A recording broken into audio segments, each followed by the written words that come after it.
I am one of your co-teachers along with Stephanie Watson in the back. Say hi, Stephanie. Hello, everyone. And we all say hi, Stephanie. You don't have to do that, don't worry. Okay. All right. Well, I know some of you weren't able to make it last week, and so if this is your first time here, welcome. So glad you guys are here. One of the things that I'll point to real quick, so in your binders, we've got the printouts of the slides from both last week and then also the slides from this week. And if you weren't here last week, in your folder in the front cover, there is a sheet. There's a one-page sheet called What I Believe, I Believe. And so if you have not filled that out, please take time to do so, and then you can just leave it with your small group leader at the end of our time this morning, okay? So those are our only announcements, so we're going to kind of dive into things. So today, our topic is going to be the Bible, but first we're going to do a little bit of a recap. So we've got some pretty basic, just kind of rules of the road. Here's kind of our posture as we approach confirmation. So the best thing for you all to get the most out of our time together is to be curious, be open-minded, ask questions, participate. All right, the more you put into it, the more you ultimately get out. Be respectful of other people's questions or opinions and so forth. We want to make sure that everybody feels welcome, and then just make sure that as we're traveling down this road, don't veer yourself or others off the road. All right, so try to stay with us as we spend this 45 minutes together. As we mentioned last week, this is a no cell phone zone, so we want to put all cell phones away, out of sight, off, no buzzing, etc. You've got all the materials that you need right in front of you, and so if you like to use a Bible app, that is awesome. But for today and our time together, we'll have the scriptures all prepared, or we really want to encourage you guys to bring your own Bible and get used to having your own Bible and flipping through the pages and writing notes in it and all that good stuff. And in particular, this is going to be really important next week, because next week, when Stephanie's teaching, she's going to be going through a number of different scripture verses, and it's going to be really, really cool. And your experience next week will be super enhanced by having your own Bible with you. Alrighty? Just a reminder of what our schedule is like. So we're in that FYI section, and so you guys did gathered and had worship time, and then we're going to move right into our lesson and then transition into small groups and close in prayer. And so we should be done around 10:45 or so. And so we got about 40 minutes together. Okay? So we are going to start with a small activity. All right? And so for this, I need about 2 or 3 volunteers from each table. Now, before you volunteer, let me tell you what you're going to do. It's nothing weird. You don't have to do anything slimy or anything like that. Okay? So we're going to play a game of telephone. Who knows what telephone is? Everybody familiar with telephone is? All right. So that's it. All we're going to do is, for my volunteers, we're going to just line up in a line, okay? And we're going to do a game of telephone, all right? So, small group leaders, help me to identify your volunteers. When you've got 2 or 3 from your tables, bring them on up, and we're going to get started. Quick, quick, quick. All right, come on up, come on up, come on up. Come on, come on, come on, come on. Quick, quick, quick. All right. So just line up on this line right here. Line up on this line. Okay? Here, let's maybe get this table. We may need a little bit more room here. We'll move this table down. All right. Okay. Good job. And let's maybe move this table down a little bit further. So we got, and this table won't be here this week. Is that like one of the more annoying sounds? Okay. All right, here we go. So, I'm going to tell you, we're going to start here and we're going to go down this way, okay? So I'm going to say a phrase. You guys know this game. And all you got to do is whisper, to the person next to you what the phrase is. And so then we'll see how intact the originating phrase is by the time we get all the way down to the end. Okay? So, no cheating, all right? Okay? Ready? Turn off the mic. That would totally blow it. Okay. Check. Oh, turn off.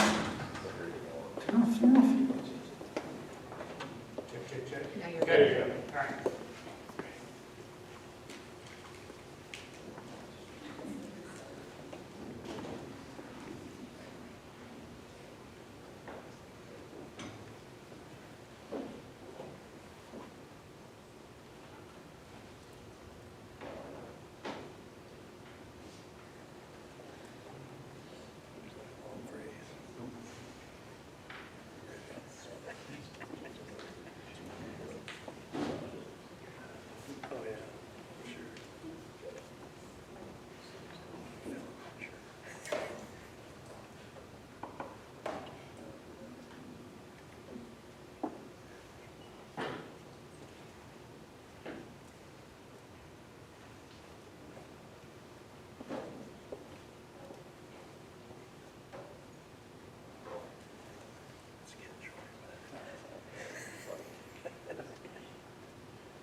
Nope.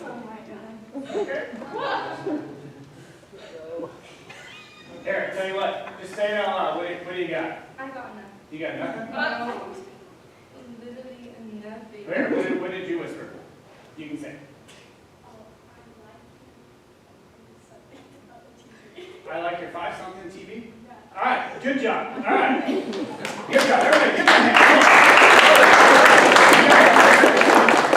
Good, take your seats. Great job. All right. So, we started with a phrase, and we ended with, I like your 5-something TV. Okay? All right? Okay? You ready? Here was the phrase that we started with. I like to fly around on my carpets while eating potato chips and watching the sunrise. Okay? So I think we got the first 2 words intact, but everything else just, went and crumbled into pieces. All right? But good job. We got 2 words. Not too shabby. All right? But that's the way the game's supposed to work. Okay? We're going to come back to this here in a little bit. That game actually has a purpose. So, I mentioned the sheets that you all filled out last week, the What I Believe I Believe sheets, and you all did an excellent job with those, so really appreciate you taking the time to fill that out.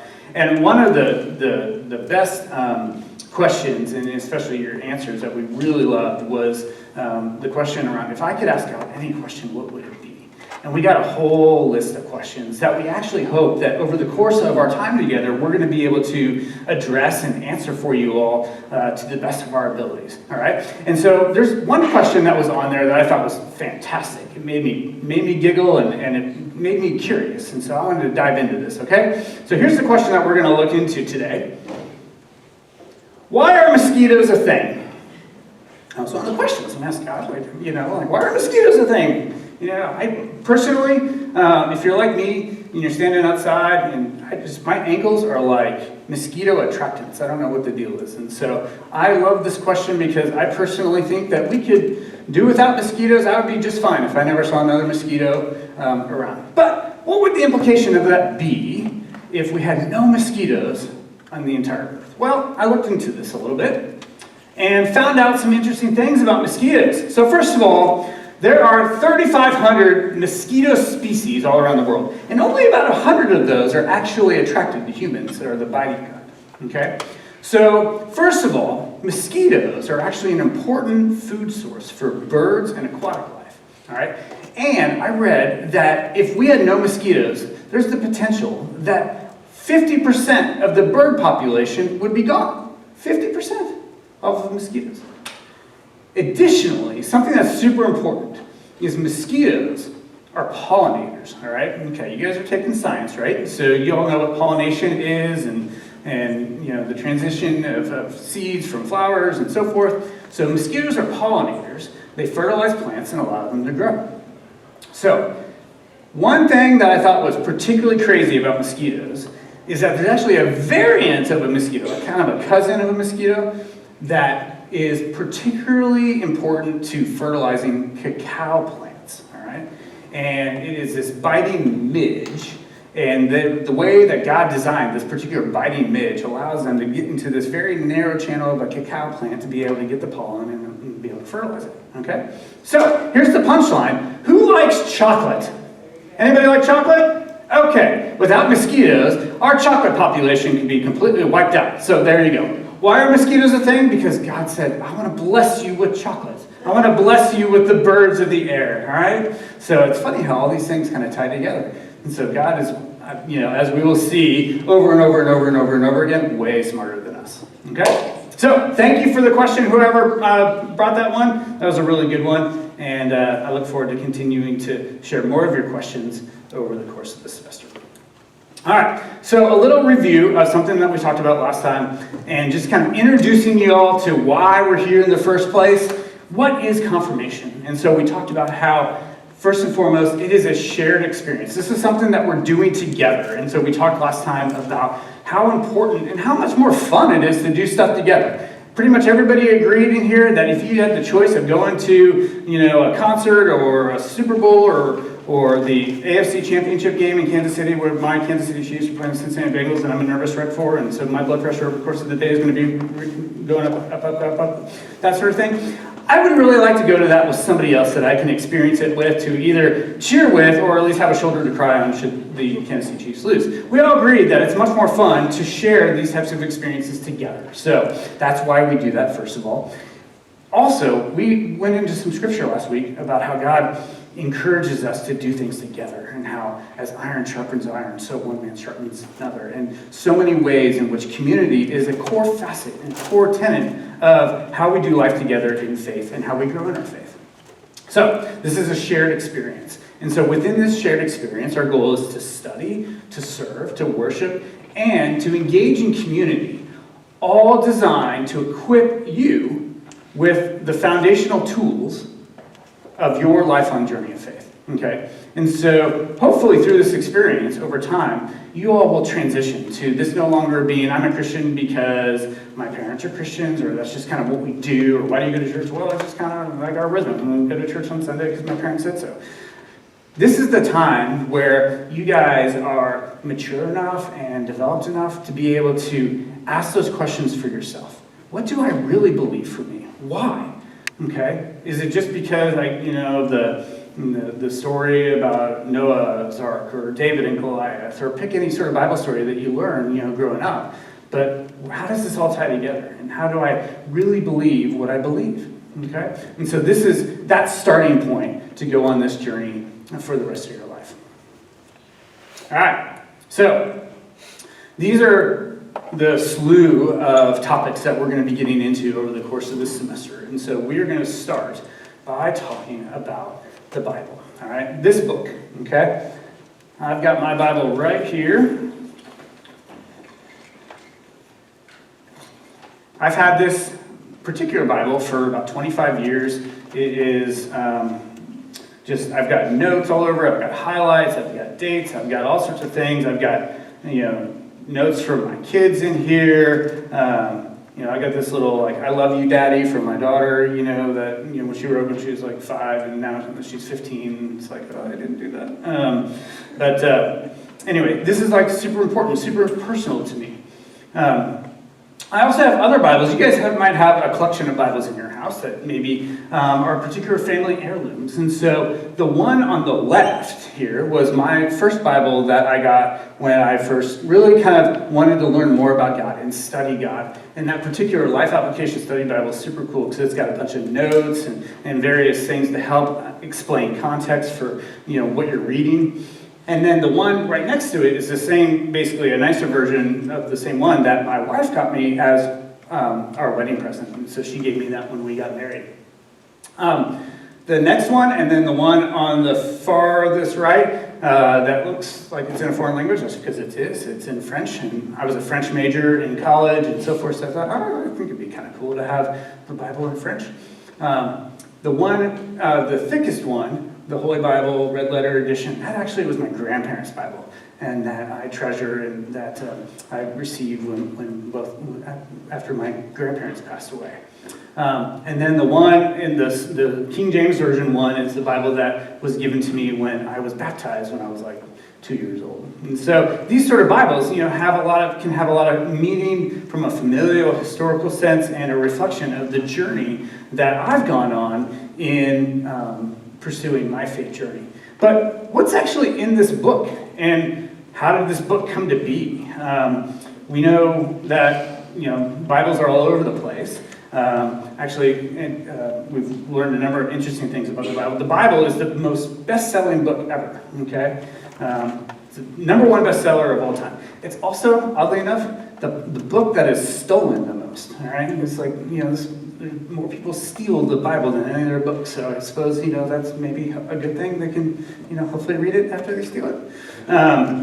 But let's learn more about this. And so I've got 2 different videos that we're going to watch today that maybe provide a little bit better context and explanation about what is the Bible, how it came to be, and so forth. So check this out, and then we'll talk a little bit more.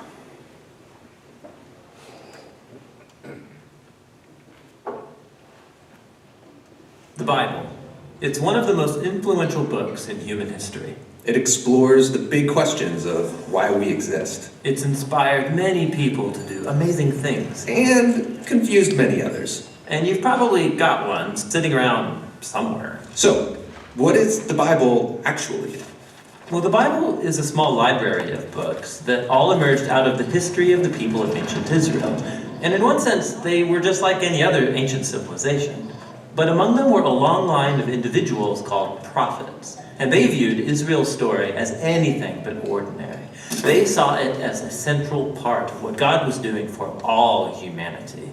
And these prophets were literary geniuses. Really? Yeah, they expertly crafted the Hebrew language to write epic narratives, very sophisticated poetry. They were masters of metaphor and storytelling, and they leveraged all of this to explore life's most complicated questions about death and life and the human struggle. So, there's a lot of different authors writing this book. Yeah, and these texts were produced over a 1,000-year period, starting with Israel's origins in Egypt, then leading up to their kingdom with their first temple. But eventually, they were conquered by the Babylonians, who took them away into exile. Then, at a crucial moment in their history, many Israelites returned to their land. They built a second temple, they reformed their identity, and this is when the Jewish scriptures began to be formed into the shape that we have them today. Okay, the Jewish Bible. What's in it? Well, in Hebrew, it's called by an acronym, Tanakh. The T stands for Torah, sometimes called the Law. That's Israel's 5-book foundation story. The N stands for Nevi'im, the Hebrew word for prophets. And this section consists of the historical books that tell Israel's story from the prophet's point of view. Then you get the poetic books of the prophets themselves. The K stands for Ketuvim, the Hebrew word for writings. This is a diverse collection of poetic books, wisdom books, and more narrative. And the Jewish people believed that through all of these literary works, God speaks to his people. Now, there were other Jewish writings being produced during this Second Temple period as well. Yeah, a really diverse group of texts. And these too were highly valued in Jewish communities. And there was debate from ancient times about whether or not some of these should be considered part of their scriptures. So, this is a lot of different writings over a long period of time. Why did they put them all together like this? Well, altogether, these texts tell an epic story about how God is working through these people to bring order and beauty out of the chaos of our world. And it all builds up to a hope for a new leader who would come and renew all creation. And then the Tanakh concludes, and this leader never comes. So it's an expertly crafted work, but it's missing an ending? That's exactly right.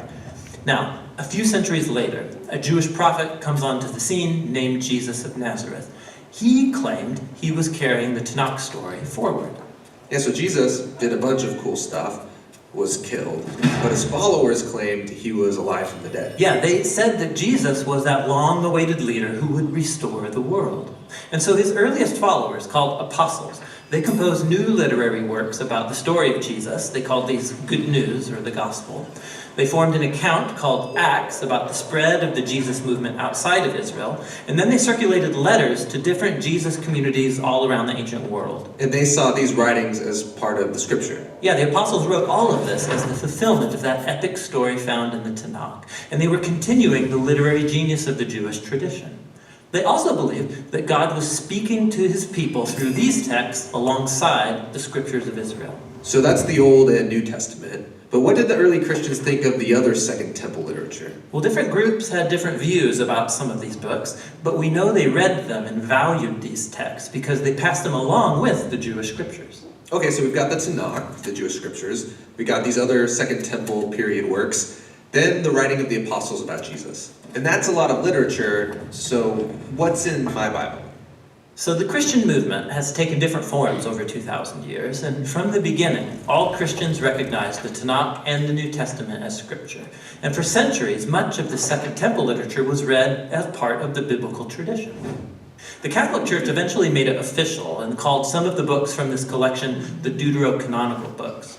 Some Orthodox churches used even more books from this Second Temple literature. And then in the 1500s, during the Reformation, Protestant Christians wanted to go back to the oldest writings of the prophets and apostles, so they accepted only the Old and New Testaments. Okay, I think I got it.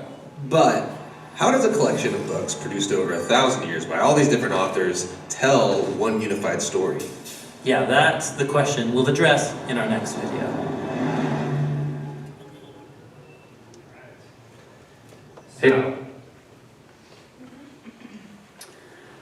Just to recap, a couple things that stood out to me as we were kind of learning through this. So, first of all, to reiterate that this book, the Bible, is truly the most influential and best-selling book in human history. All right? It explores the big questions of life, why we exist, how does life emerge, death, the struggle of humanity.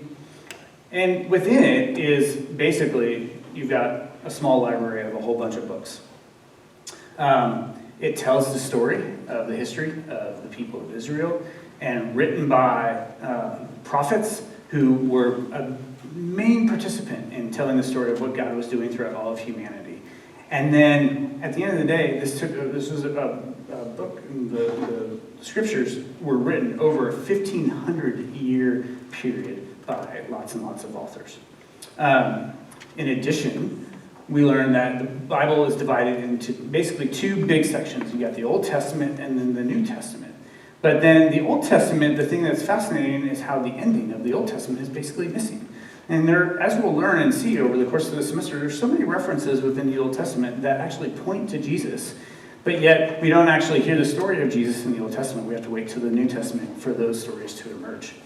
Within your binders, we've provided you with this sheet.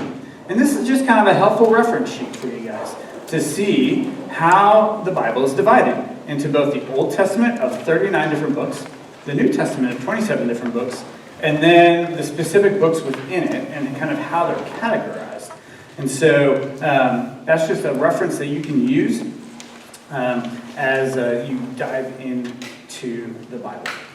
The thing that is perhaps most awesome about the Bible at the end of the day, and there's hundreds and hundreds of different stories within the Bible and so forth, but at the end of the day, it ultimately tells one unified story. There's one big, broad story that is told all throughout the Bible, and we're going to learn about that here right now.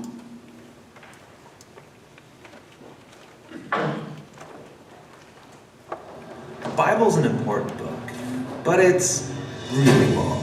Yeah, it's a collection of many books written over a long period of time, but altogether they tell one unified story. So, what's the story of the Bible?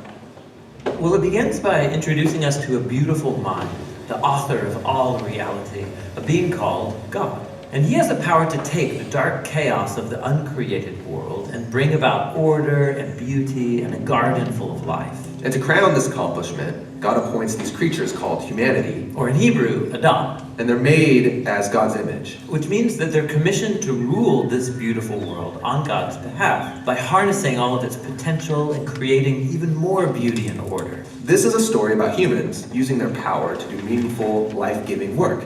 But the question is, how? Yeah, humanity now faces a choice that's represented by a fruit tree. So humans could partner with God and find freedom by trusting in his knowledge of good and evil, or they could seize power and define good and evil on their own, which, God warns, will kill them. And they hear the voice of a dark, mysterious creature that tells them the choice is simple. Take the fruit. It'll give you power and freedom to rule the world on your own terms. And so they seize this knowledge, and as a result, they become suspicious and self-protective. It leads to fractured relationships, violent power grabs, and ultimately a whole civilization, Babylon, that has redefined evil as good. And so, God scatters this corrupted human project. And here the story of the Bible takes an important turn. We zoom into the story of a man and a woman who come out of Babylon, Abraham and Sarah. Yeah, God promises that from them will come a new people, a nation that has another chance to make the right choice. And if they succeed, it will open up this new way forward for the rest of humanity. And this is why the rest of the Bible story is about this family. And it does not go well. Despite God's personal guidance, Abraham's family gives in to that same temptation to redefine good and evil on their own terms, apart from God. Even when their best people were in charge, rulers who loved God's guidance and had divine wisdom, even they gave in. And so Israel was warned by their own prophets that these choices would lead them back to Babylon, this time as conquered captives living in exile, and that's exactly what happened. So even with God's personal guidance, Israel fails. Who can succeed? Well, the prophet said that the story wasn't over. God's going to send a new leader to Israel to cover for their failures and to transform the people's hearts and minds so that they can make the right choice. And so the part of the Bible called the Old Testament ends, and these promises are left hanging. And then the biblical story continues into the New Testament. We're introduced to a man who comes from the line of Israel's kings, Jesus of Nazareth. And he said that he was bringing all these promises to their completion. He confronted that dark, mysterious evil that all humanity is given into and resisted its power. And then he announced that God had arrived to rule the world through himself. Jesus taught about God's definition of good and evil, and he said that real power is serving others. According to Jesus, it's people who love the poor and even love their enemies. These are the kinds of people who actually rule the world. And that's confusing, but also really beautiful. And so is the claim that the story goes on to make about Jesus, that he is God become human, to be for Israel and for all humanity what we could never be for ourselves. He came to take the consequences of our evil into himself, and his sacrificial love proved more powerful than evil, than even death itself. So now humanity's presented with a new choice. Represented by a new tree. Stick with the old way of being human, or venture into this new way. And in the story, those who choose the way of Jesus find themselves energized by God's own power. People who know that they are loved and forgiven by God can become people who love and forgive others in return. The Jesus movement quickly spread throughout the world, forming these new communities of people who follow the way of Jesus. But they faced problems. There was persecution from the outside by people in power, and inside there was confusion, even compromise. Yeah, because following Jesus is really hard. And so the movement's leaders, called apostles, they wrote letters to comfort and to challenge these communities to stay faithful to the difficult way of Jesus. And they're called to hope for the day when Jesus will come and change everything. And so the Bible ends by pointing to the future day, when all wrongs are made right, when evil is eradicated, heaven and earth are united, and humanity can rule the world together in the love and power of God. Okay, so that's the story of the Bible, and it brings all of these books together. But what's interesting is that each book contains a different kind of literature that contributes to the story in a unique way. And that's what the next video will begin to explore.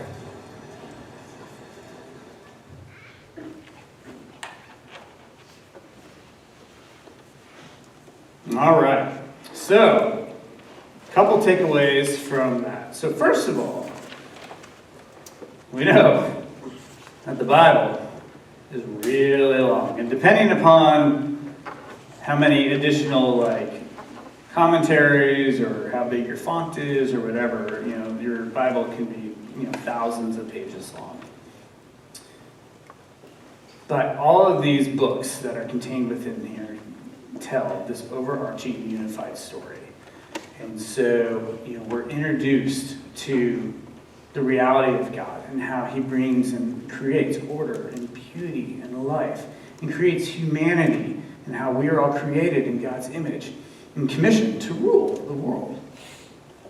But we're given this choice. And at the end of the day, so much of these bigger questions in life of, why do bad things happen and why does God let bad things happen, etc., oftentimes boil down to this idea that God created us with the free will to be able to make choices, to be able to choose between good and evil, to be able to choose, in the case of Adam and Eve, on do I pick from the one tree, do the one thing that God said don't do.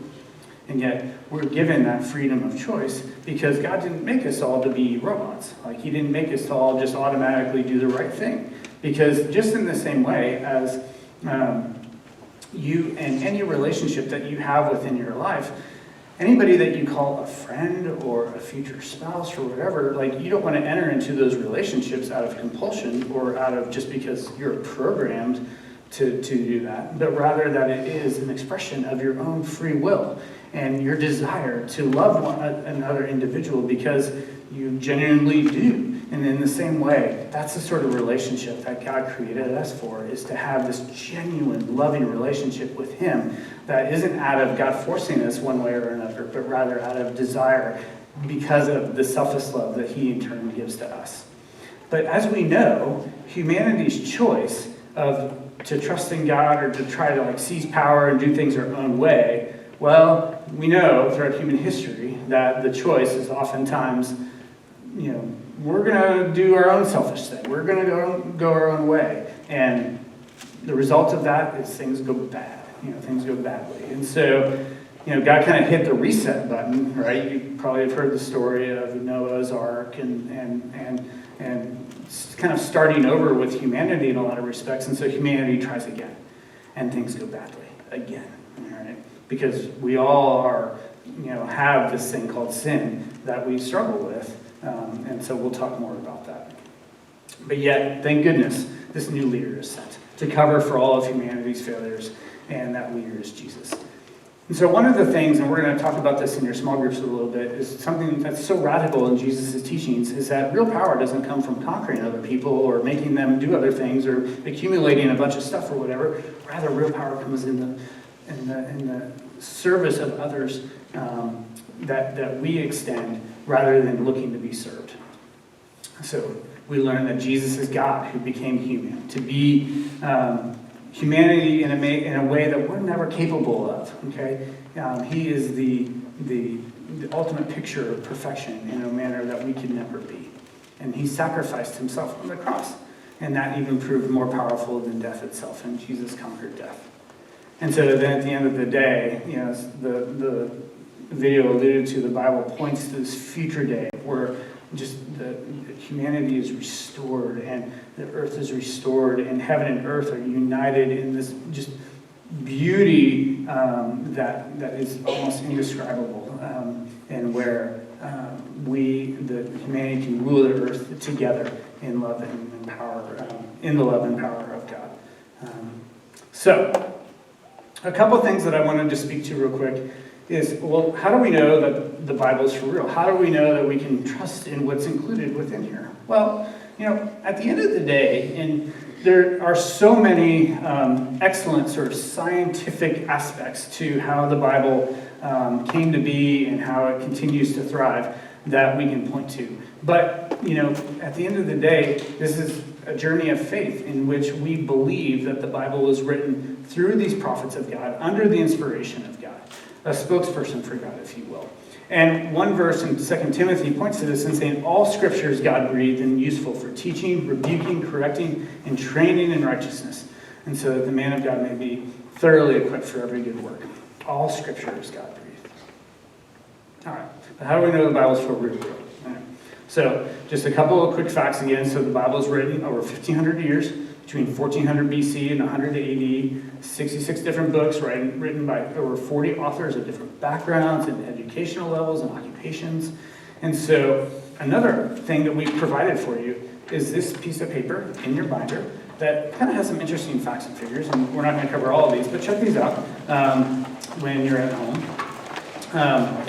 But something that is truly amazing that I wanted to talk through is how the translations of the Bible, and when the Bible was originally written to as we have it today, is amazingly accurate. All right, so go back to our game. Okay, we started out with our game and our phrase, and we ended at the end. Okay, and we have 20 people. Okay, in one phrase from one to another, and we got 2 words right. And so one of the things that I find so encouraging is just knowing that over the years and all the translations and all the things that the Bible went through to get to where we have it today, the accuracy of the Bible is been consistent from that beginning time. And I find that super encouraging, and for me is one key answer to how I know that the Bible is fully written. All right. Okay. We are going to transition into our small group time. And so with this time together, I want you guys to engage in a couple different questions. So first of all, again, in the spirit of community and in getting to know one another and learning how to share yourselves with one another, just maybe share something that was super cool that you experienced this week. What was the best thing that you experienced this week? And so just a little nugget, nothing too detailed. And then the second thing we want you to do is to look at this passage out of Matthew 20, okay, verses 26 through 28, and address these questions. Read the scripture and talk through some of these questions together and see what you come up with. At the end, we'll transition to a closing time of prayer in your small groups. And so your small group leaders are going to basically say, hey, is there anything that you've got going on in your life that you'd like us to pray for? And so to the degree that you feel comfortable sharing, please do. And that's another great way in which we serve together and just experience life together in community is to pray for one another. And then is there anything going on that's super cool that we just want to give thanks to God for? And so please feel free to share that as well. Okay. Any questions about any of those things? All right, friends. So let's start our small group time, and then with a couple minutes left, I'll transition us into our prayer time.